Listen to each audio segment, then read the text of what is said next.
Good evening. Black smoke billowing from a block of flats and flames climbing up the outside of the building. In a city still living in the shadow of the Grenfell disaster, it was a terrifying scene in Poplar today.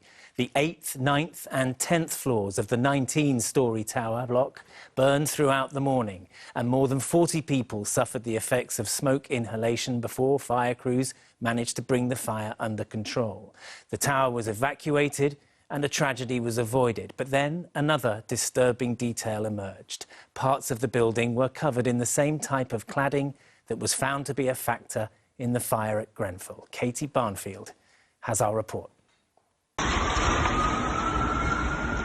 These are pictures no one wanted to see again. Flames climbing up a London tower block. A block still covered in the same type of flammable cladding as Grenfell Tower. I was in bed this morning when I heard a furious knock, and when I went down to open the door, there was smoke. Manish lives on the 8th floor of New Providence Wharf, next door to where the fire started. When we got out of the building, we could see that there was pretty heavy smoke on the 8th floor, and in about a matter of minutes, we could then start seeing flames spread to the 9th and the 10th floor as well. The rate at which it was spreading was really alarming. As evacuated residents gathered at a nearby hotel, watching firefighters try and dampen the flames, they couldn't hide their anger. Grenfell's happened. Let's pay respect to the people who died, for God's sake.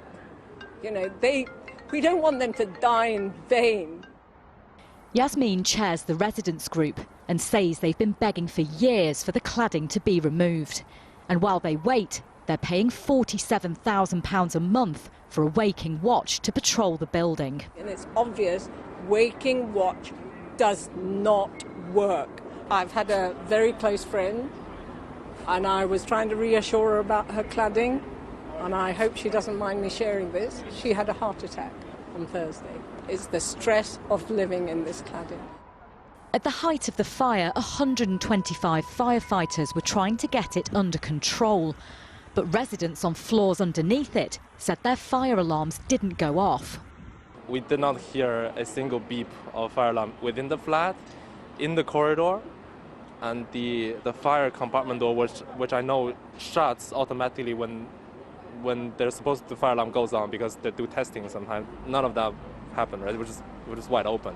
If my mum wasn't here to wake me up, I would have still been sleeping for at least another 30 minutes, which is quite scary. The building owners, Ballymore Group, were one of 14 firms called out by the government in January for failing to remove flammable cladding.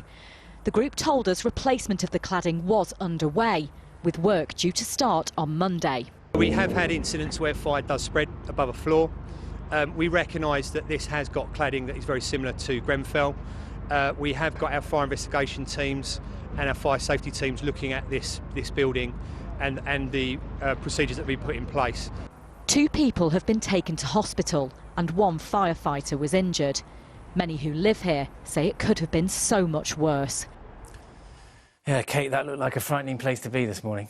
Absolutely. The anger and the fear down there was palpable. And people who watch this programme regularly will have seen my colleague Rags Martel week in, week out, visiting blocks like this that still haven't had flammable cladding removed 4 years after the Grenfell Tower fire. Now, we have heard from the government tonight. They said this building has received £8 million government funding to remove unsafe ACM cladding. Ministers have met Ballymore repeatedly to urge action.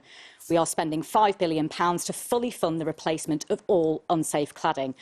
But just over a week ago, you may remember that MPs voted again against giving leaseholders more protection against the costs of making their buildings fire safe. And we have just heard that a group of leaseholders in Tower Hamlets, where this fire was, are going to protest about that tomorrow afternoon. Katie Barnfield, many thanks.